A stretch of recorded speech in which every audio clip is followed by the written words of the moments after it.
Mesdames et messieurs, bonjour, ravi de vous retrouver pour cette nouvelle édition de votre programme semi-hebdomadaire Autour du monde, spécial Afrique. Je vous propose sans plus tarder de débuter cette édition avec notre tournée de la presse africaine. À la tête de l'actualité, cette attaque malheureuse dans la capitale somalienne de Mogadiscio. En effet, le bilan de l'attaque d'un hôtel de Mogadiscio par des radicaux Chebab qui a duré 30 heures et s'est terminé samedi vers minuit, est monté à 21 civils tués. C'est ce qu'a annoncé dimanche le ministre somalien de la Santé. Le ministère de la Santé a confirmé à ce stade le bilan de 21 morts et 117 blessés dans l'attaque de cet hôtel. Les forces de sécurité ont mis fin à l'attaque dans la nuit de samedi à dimanche, annonçant la mort de tous les assaillants. Des sauveteurs tentaient de retrouver d'éventuels survivants parmi les décombres dimanche matin. Et justement, nous avons un commentaire qui vous dit en détail ce qui s'est déroulé dans cet hôtel donc, de la capitale somalienne à Mogadiscio qui a fait 21 morts parmi les civils. Un commentaire. Cet assaut est le plus sanglant dans la capitale somalienne depuis que le nouveau président Hassan Sheikh Mohamud a pris ses fonctions en juin et met la pression sur le gouvernement fédéral nommé depuis août en Somalie, dont la moitié des 15 millions d'habitants sont menacés de famine. Le ministre de la Santé, Ali Haj Adan, a confirmé un bilan à ce stade de 21 morts et 117 blessés dans l'attaque de l'hôtel Hayat menée par des Chebab, un groupe affilié à Al-Qaïda actif depuis 15 ans et qui reste une menace de premier ordre pour les autorités. Le porte-parole des Chebab, Abdelaziz Abou Moussab, a affirmé dimanche que son groupe avait tué plusieurs personnes dans cette opération. Samedi, il avait assuré que de lourdes pertes avaient été infligées aux forces de sécurité. Dès le début de la matinée, dimanche, des dizaines de personnes étaient arrivées à l'hôtel angoissées de ne pas avoir de nouvelles de proches qui se trouvaient au moment de l'attaque. Cet établissement, un lieu de rencontre prisé des responsables gouvernementaux, a subi de lourds dégâts. Certaines parties du bâtiment s'étant effondrées. Des sauveteurs tentaient dans la journée de retrouver d'éventuels survivants parmi les décombres et des experts employés à détecter d'éventuels explosifs. Ont constaté des journalistes cependant que les abords de l'hôtel étaient calmes. Vendredi soir, les Chebab ont attaqué l'hôtel Bonté en faisant exploser des bombes et avec des tirs d'armes à feu. Les forces de sécurité ont mis fin à l'assaut vers minuit samedi, annonçant la mort de tous les assaillants. Au total, 106 personnes, dont des femmes et des enfants, ont été sauvées des balles et des flammes par des forces de sécurité, selon la police. Les alliés de la Somalie, notamment les États-Unis, le Royaume-Uni et la Turquie, ainsi que l'ONU, ont fermement condamné cet assaut. La délégation de l'Union européenne dans ce pays a réaffirmé son soutien au gouvernement somalien dans son objectif d'assurer la paix et la stabilité. Cette attaque est intervenue à un moment critique pour le gouvernement fédéral qui vient d'être nommé et vise clairement à accroître la pression sur une situation déjà tendue après les élections. Ont ajouté dans un communiqué les services du chef de la diplomatie européenne, Joseph Borrell. Outre la rébellion Chebab, le nouveau gouvernement doit également faire face à une famine provoquée par la sécheresse, la plus grave observée depuis 40 ans en Somalie. Et sur le site de RFI, nous pouvons lire que la réactivation de la Chambre constitutionnelle de la Cour suprême suscite la polémique. Cette instance suspendue depuis près de 7 ans a le pouvoir de suspendre les lois votées par le Parlement. Selon le président de cette Chambre, Mohamed El Hafi, sa réactivation a été actée par un vote ultime de ses membres au cours d'une assemblée. Bien évidemment, nous parlons ici de la Libye. Et sur le Figaro, nous pouvons lire que le président français Emmanuel Macron se rendra du 25 au 27 août en Algérie. C'est ce qu'a annoncé samedi l'Élysée. Une visite destinée à relancer le partenariat entre les deux pays après plusieurs mois de crise. Je cite, ce déplacement contribuera à approfondir la relation bilatérale tournée vers l'avenir en bénéfice des populations des deux pays, à renforcer la coopération franco-algérienne face aux enjeux régionaux et à poursuivre le travail d'apaisement des mémoires, a déclaré la présidence française. Et France Info écrit un nouveau cri d'alarme. L'OMS a alerté sur la situation humanitaire au Tigré, la pire catastrophe dans le monde, reprochant aux dirigeants des pays développés d'avoir négligé la crise dans cette région du nord de l'Éthiopie, théâtre d'un conflit meurtrier entre gouvernement et rebelles. Le directeur général de l'OMS, Tedros Adhanom Ghebreyesus, a dénoncé une cruauté inimaginable infligée aux 6 millions de personnes.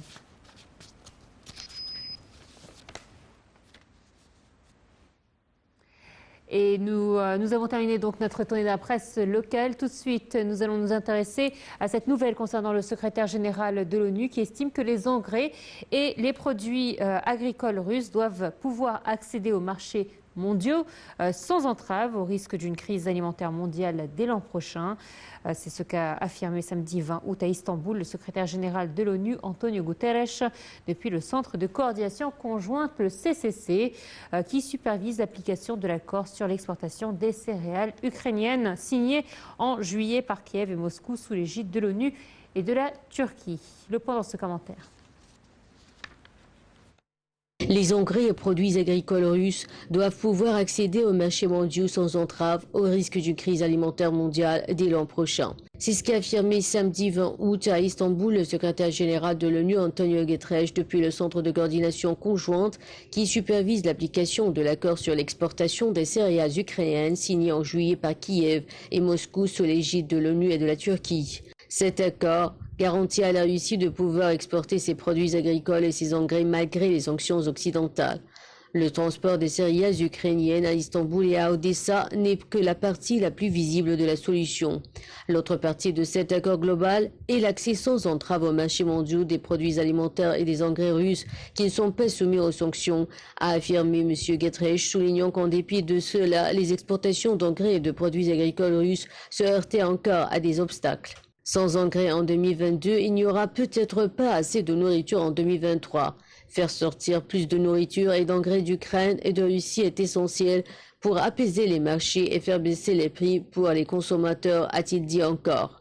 M. Guterres s'est rendu cette semaine en Ukraine où il a rencontré jeudi à Lviv, à l'ouest, les présidents ukrainiens et turcs Vladimir Zelensky et Recep Tayyip Erdogan, avant de se rendre à Odessa vendredi. Il s'est rendu plus tôt samedi aux abords du premier navire humanitaire affrété par l'ONU pour transporter des céréales ukrainiennes sur les rives sud d'Istanbul en mer de Marmara. Le brave commandeur, qui a pour destination finale Djibouti, avait quitté mardi le port ukrainien de Vidnei avec 23 000 tonnes de blé avant de franchir le Bosphore mercredi soir. Le secrétaire général de l'ONU a promis jeudi que son organisation allait s'efforcer d'intensifier les exportations de céréales ukrainiennes avant l'arrivée de l'hiver, celle-ci étant cruciale pour l'approvisionnement alimentaire de nombreux pays d'Afrique. En vertu de l'accord signé en juillet, 650 000 tonnes de céréales de produits agricoles ukrainiens ont quitté les ports ukrainiens d'Odessa, Tchernomorsk et Pitveni depuis le 1er août. Les navires doivent emprunter un couloir sécurisé pour circuler en mer Noire, puis être inspectés par le Centre de coordination conjointe avant d'être autorisés à franchir le détroit du Bosphore. Les exportations de céréales d'Ukraine, un des principaux producteurs et exportateurs du monde, ont été bloquées pendant plusieurs mois en raison de la guerre russe, faisant craindre une crise alimentaire mondiale. Donc voilà, début des céréales ukrainiens vers l'Afrique. Est-ce que c'est le début d'un souffle d'allègement? On va on va essayer de tenter de répondre à cette question avec notre invité d'aujourd'hui, Dr Raouf Gharfar, analyste politique. Bonjour. Bonjour. Alors, comme vous le savez, docteur, malheureusement, lorsqu'il y a des guerres, ce sont souvent les pays les plus pauvres qui sont le plus touchés, même s'ils ne contribuent pas à ces guerres.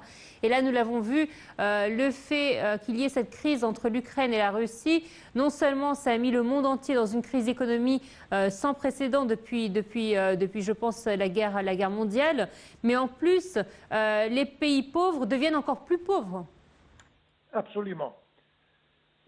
C'est-à-dire tout le monde a été affecté, mais les pays les plus pauvres sont les plus affectés, malheureusement. Et c'est pour ça que nous sommes très heureux à propos de l'accord qui a été, disons, signé ou bien agréé par l'intervention des Nations Unies et du secrétaire général. Et maintenant, ça va recommencer. Les navires qui transportent les grains, les céréales, les engrais et de la Russie et de l'Ukraine ont commencé à bouger et se diriger vers les pays les plus pauvres, notamment les pays du Corne africain, qui risquent une famine si jamais ils n'ont pas suffisamment de quoi se nourrir. Donc, comme vous avez dit, oui, bien que la crise affecte tout le monde, mais c'est toujours les pays les plus pauvres qui sont affectés les plus, malheureusement. C'est vrai que là, c'est un soulagement donc qu'il y ait eu cet accord qui a été fait donc pour pouvoir reprendre le commerce des céréales donc à travers le monde. Et c'est vrai qu'il faut le dire, l'Afrique est un continent qui consomme énormément de céréales. Absolument. Et surtout que entre l'Ukraine et la Russie sont les deux, je pense, les plus grands fournisseurs de céréales dans tout le monde. Et à peu près 40% de la production mondiale vient de là-bas. Et c'est pour ça que quand ça s'arrête, ça pose des problèmes excessivement sérieux. C'est pour ça que nous sommes tous très contents qu'il y a 3 ports maintenant dans la mer Noire qui ont été ouverts et qui ont commencé à justement fournir les besoins, disons, de ces pays et pour éviter justement un dégât qui peut être très dangereux dans l'avenir très proche. Alors on sait que l'Afrique est le continent le plus riche, c'est-à-dire que c'est un continent qui a des terres abondantes, qui possède énormément de richesses et pourtant la pauvreté n'a jamais été aussi élevée que dans ce continent.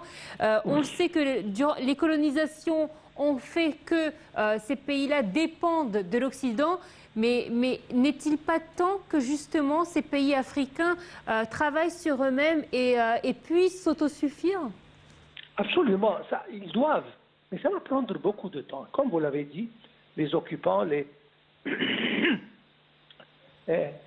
pays qui ont colonisé l'Afrique faisaient exprès justement d'exploiter toutes les richesses et toutes les ressources qui existaient sans même essayer d'apprendre aux habitants comment faire ça. Et ça, c'est une faute vraiment historique.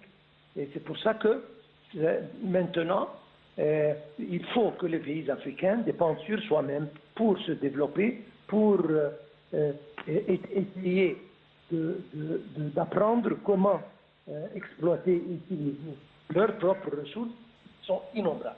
Et je pense que là-dedans, l'Égypte fait un effort, un grand effort pour essayer de leur fournir de l'expertise, de fournir tous les aides et tous les besoins sur le plan infrastructure, énergie, etc., pour qu'ils démarrent sur la voie de développement sur laquelle ils doivent dépendre sur eux-mêmes. Alors on a pu le voir ces derniers temps que les pays arabes essayent de faire une sorte d'union, essayent de travailler ensemble pour pouvoir gérer cette crise et pouvoir développer leur économie. On aurait besoin aussi que les pays africains laissent leurs différends de côté pour pouvoir travailler ensemble et justement penser à demain. On voit que la géopolitique mondiale change jour après jour. Les plus forts se fragilisent, d'autres puissances prennent la tête de l'économie. Donc aujourd'hui, nous avons besoin vraiment d'une Afrique forte pour pouvoir surmonter toutes ces crises. Absolument. Et maintenant, je pense que tous les pays développés ont compris que colonisation, ce n'est pas le temps maintenant. Ce n'est plus l'ère de coloniser des pays, même s'ils sont très faibles et très pauvres. Et le seul moyen, c'est de les aider à se développer, d'introduire et injecter du capital, des investissements, pour que ces pays se développent et par conséquent, le bénéfice est partagé. Donc, partenariat, donc joint venture, donc projet commun, etc. Ça, c'est le temps de faire ça. Et c'est justement, il y a des pays qui ont commencé, des pays arabes, comme vous venez de dire, et ils ont commencé à établir des industries, des investissements, et c'est une situation gagnante des deux côtés. Sinon, il n'y a pas moyen. Donc, il est temps que les pays africains commencent et surtout qu'ils ont besoin d'aide sur tous les domaines. Donc, ils ont besoin d'infrastructures, ils ont besoin d'éducation, ils ont besoin de santé, c'est-à-dire sur tous les dossiers, ils ont besoin de coups de main qui viennent de partout. Et comme vous l'avez très bien, oui, et comme ça vous a l'avez commencé et ça va continuer. Et comme vous l'avez très bien mentionné, l'Égypte contribue énormément dans le continent. Nous avons vu qu'elle avait lancé énormément de campagnes déjà pour lutter contre l'hépatite C. On a vu des campagnes aussi pour vacciner les habitants africains du coronavirus. Nous avons vu également qu'elle aide plusieurs pays dans le développement des infrastructures, également à la lutte contre le terrorisme. Bref, l'Égypte assure un rôle pionnier dans ce domaine-là, dans le continent africain. Tout à fait. Surtout que le continent africain, c'est un continent jeune. La population, la grande majorité de la population sont les jeunes. Donc, il suffit de les apprendre, de les éduquer, de les entraîner pour justement développer la source humaine et les ressources humaines qui existent. Et ça, c'est, à mon opinion, la chose la plus importante qui doit être développée en Afrique pour démarrer sur la voie de développement. Docteur Raouf Gaafar, c'est un plaisir de vous avoir parmi nous dans notre programme Autour du monde spécial Afrique. Je rappelle que vous êtes analyste politique.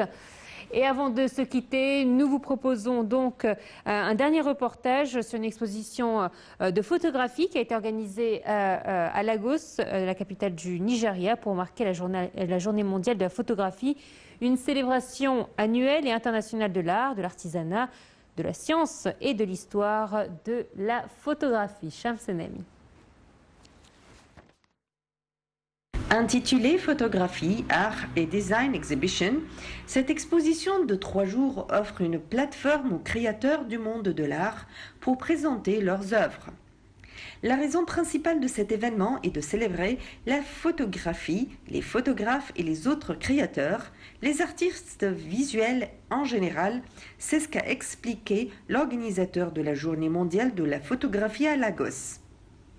L'exposition a également permis à certains de ces créatifs d'être encadrés par des photographes nigérians chevronnés, dont le cadre de cours de maître. Quand vous rassemblez ces indices, vous vous dites « voilà où je suis ». Alors, vous vous dites « je veux aller au point B ». Alors, comment faites-vous ? Vous trouvez le photographe le plus intéressant dont vous admirez le travail et vous regardez son portfolio et vous le comparez au vôtre. Si le vôtre ne correspond pas, cela signifie que vous ne devez pas aller vers une autre destination. Certains des créateurs ont souligné l'importance d'utiliser l'art pour raconter l'histoire authentique de l'Afrique. Nous devons apprécier notre patrimoine culturel et nous devons apprécier d'où nous venons. Nous devons raconter une histoire. C'est ce qu'a dit l'un des organisateurs. On dit qu'une image vaut plus que 1000 mots. Ici, à Lagos, l'exposition de photographie, d'art et de design a joué son rôle dans les activités visant à marquer la journée mondiale de photographie de cette année. Ce jour-là, les photographes du Nigeria et du reste du monde sont encouragés à partager des photos qui documentent leur monde. Et voilà, c'est ainsi donc que prend fin cette édition d'Autour du monde spécial Afrique. Merci de nous avoir suivis. Excellente suite de programme sur Night TV International. Au revoir.